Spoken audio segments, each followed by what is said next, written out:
When I moved in with my grandma about 5 years ago, I didn't know what to expect. Grandma had been living alone since Grandpa died earlier that year, and when they diagnosed her with dementia when I was a senior in high school, it seemed like a bad omen. Though they had caught it early, the doctor had suggested that living alone would probably only help her condition deteriorate faster. Dementia patients often see their condition slow when they have company. Your mother has lived alone since your father died, and if someone were able to live with her, I think the ability to have someone to talk to would help her immensely. Mom and Dad had looked at each other, not sure what to do about the situation, but seemed to come to a decision pretty quickly. With me looking at college and them unable to afford housing in the dorm, they offered me a compromise. Live with my grandmother, attend college nearby, or spend some time trying to get a scholarship and a grant to pay for my own housing. Grandma and I had always been close, and she was delighted to let me stay with her a while. There was no worry that I would sneak boys in or throw parties. It wasn't really something that I was into, and they knew that I'd be home most every evening studying or resting for the coming day. I moved in at the beginning of the academic year, and that meant I was there for Halloween. Grandma and I had been living pretty harmoniously, only butting heads a few times when I came home late from class. Grandma liked to be in bed by 9, and she didn't like to be woken up when I came in late. Grandma liked to spend her time in bed, knitting or watching TV, but I still came in and had a chance to talk and visit a little. Some days she knew who I was, some days she thought I was my mom, but she was never hostile or confused with me. If she called me by my mom's name, I was Claire. If she called me by my name, then I was Julia. Either way, we talked about our day and about life in general. I learned a lot of family secrets that way, things that she was surprised I didn't remember, and I was glad for this time with her while she was still lucid. So, when I came in to find her putting candy in a bowl, I was shocked that she was out of bed. She was huffing and puffing, clearly exhausted, and I wondered when she'd had time to buy candy. She didn't drive, didn't even have a car, and I didn't remember buying it. She looked up happily, holding the bowl out to me in greeting. "Claire, there you are! I wanted to hand candy out to the kids, but I feel so weak. I must be coming down with something, but I can't disappoint the kiddos." Grandma seemed to forget that she was pushing 65 and not in what anyone would call the best of shape. When she did too much and ran out of energy, she always said that she must be coming down with something and took herself off to bed to rest. It seemed to be her mind's way of explaining it. Somehow it seemed I had forgotten it was Halloween, but Grandma hadn't. It wasn't that surprising. If there was one thing you could count on Grandma to remember, it was Halloween. Grandma had always been in love with Halloween, at least according to Mom. She'd insisted that I decorate earlier in the month, had made us go get pumpkins from the store, which I then carved and set on the stoop, and if she had been in better health, she would have likely been in a costume handing out candy. As it stood, she was lucky to have made it from her room to the table, and I knew it. I took the bowl and told her not to worry, and that I would make sure the kids got their candy. She thanked me and went to lie down, her energy spent. I went to the porch and put out the bowl of candy. I put a note on the stool so the kids knew it was a 2-piece limit, and came back in to study. Tonight might be sugar palooza for the little goblins out in the street, but for me, tomorrow was Chem midterm, and I needed to study. I was doing well, but this was only freshman year. I had big dreams, and they would be harder to fulfill with poor marks in chemistry. I heard the kids shrieking and giggling as they came up the road, heard their footsteps on the porch, heard the steps pause in speculation as they read the sign, and then heard them retreat after they took their candy. Grandma lived in a fairly nice area, and the kiddos seemed to be used to the 2-piece rule. I'm sure some of them took a handful and ran, but they seemed to be in the minority, if they did. It was dark out, probably pushing 9, when I heard a knock on the door. I looked up from my book, peering at the door as I saw the outline of a little kid in a ghost costume. He was standing there patiently, bag in hand, and I wondered how he had missed the bowl and the sign. Maybe he was looking for an authentic experience, or maybe he was special needs. Either way, I got up and walked to the door to see what he wanted. I opened the door to find the kid in an honest-to-God bedsheet ghost costume. He looked right out of a Charlie Brown special, and the shoes poking out from the bottom looked like loafers. He held a grubby pillowcase in one hand and a candy apple in the other, and when he looked up at me through the holes in the sheet, I almost laughed. He looked like a caricature, like a memory of a Halloween long ago, and I wasn't sure he could speak for a moment. When he did, I wished he hadn't. His voice was raspy, unused, and it sucked all the joy out of me. "Is Mady here?"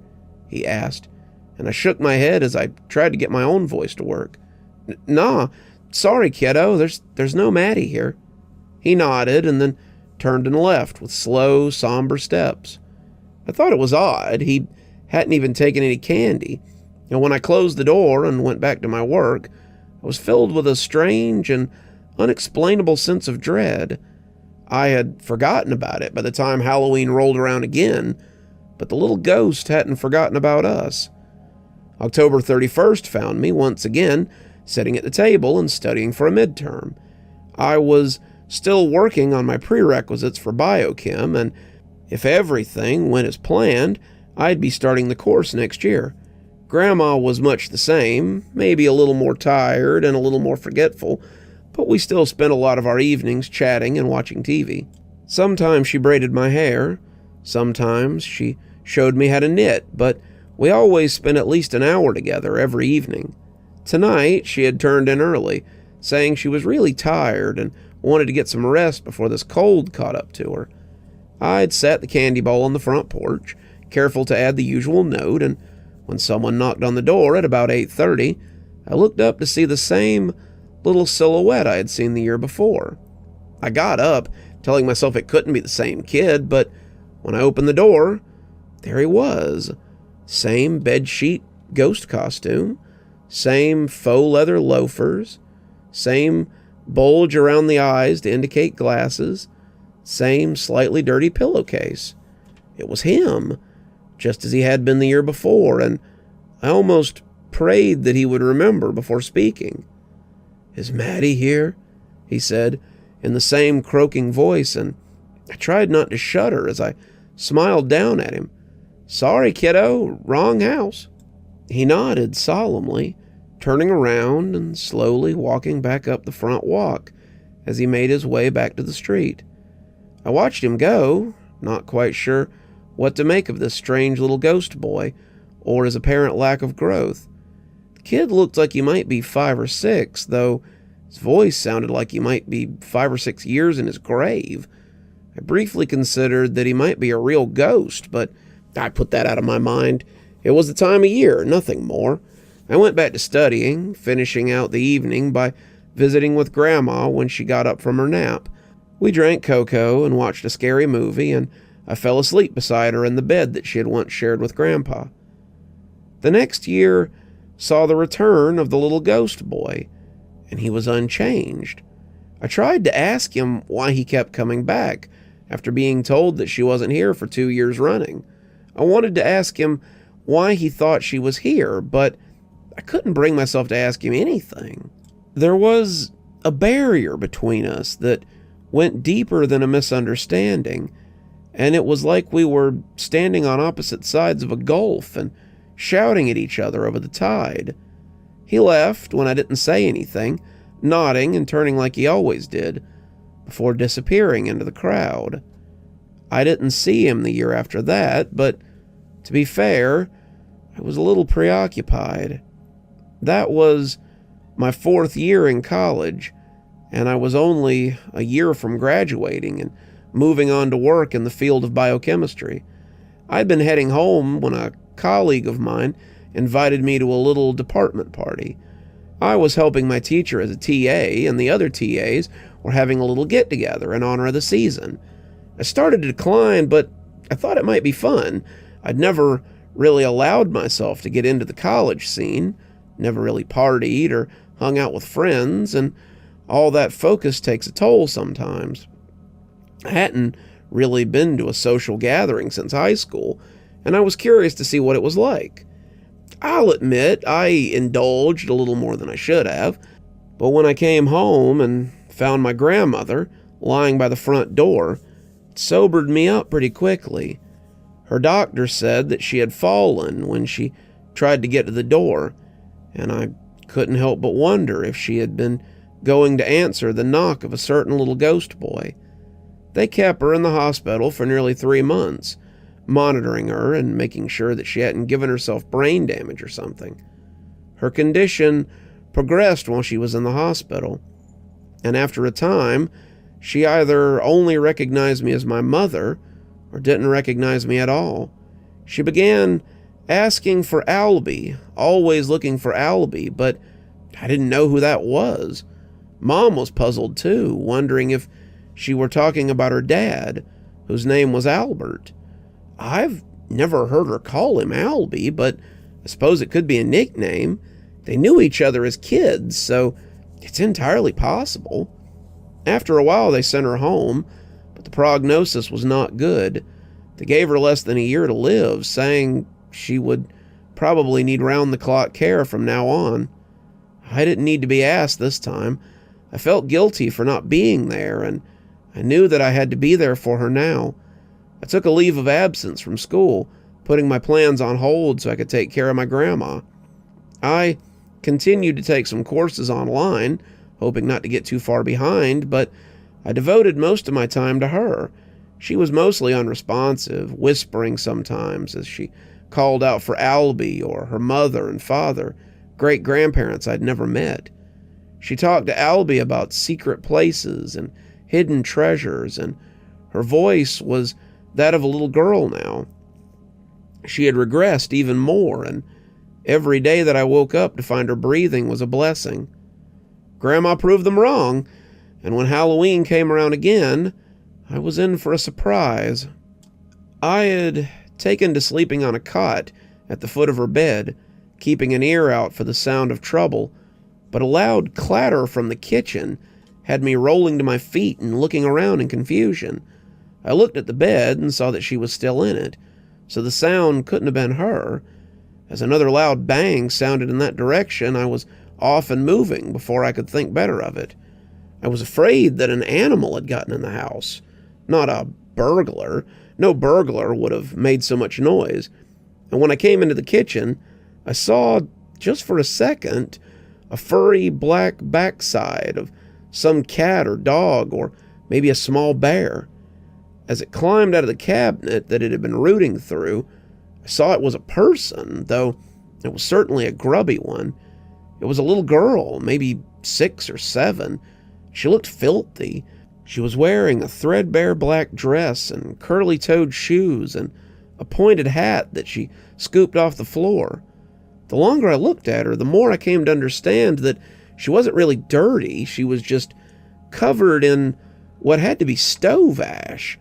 She didn't seem to notice me. She was digging through cupboards and drawers as she searched for whatever it was that she was after, leaving destruction in her wake.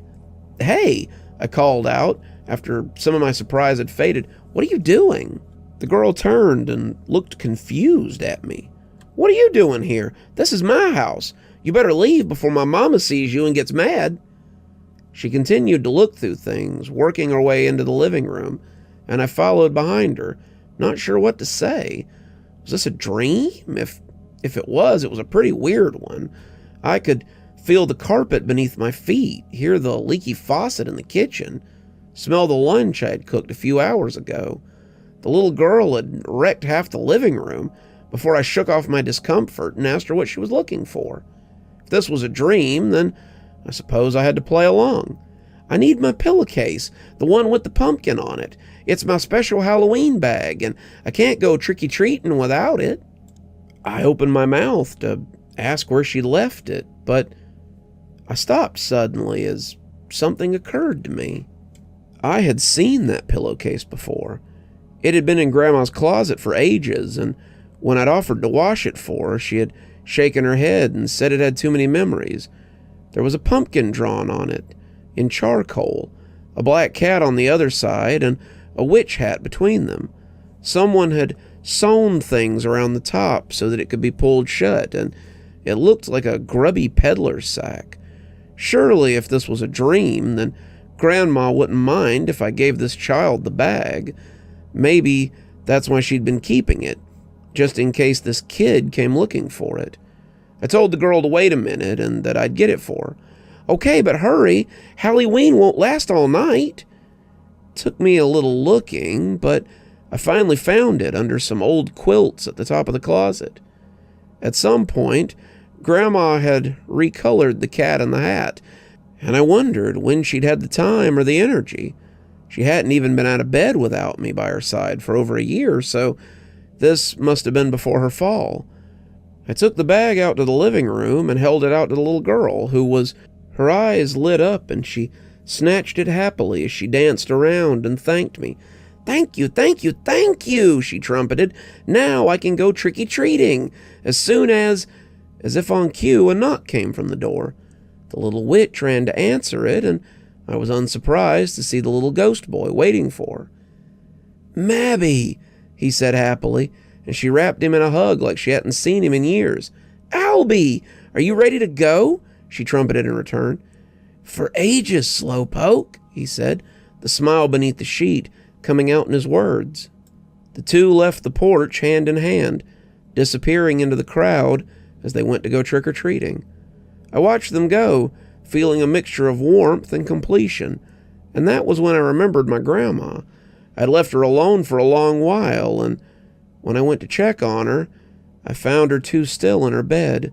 I started to begin CPR, but after putting a couple of fingers on her throat, I knew it was too late. She was cold. She'd likely been dead before I was awoken by the clatter in the kitchen, and I held back tears as I called the ambulance and let my parents know that she had passed. The funeral was quick. Grandma was laid to rest next to Grandpa, and a week later, I was helping Mom clean out Grandma's house. It was my house now.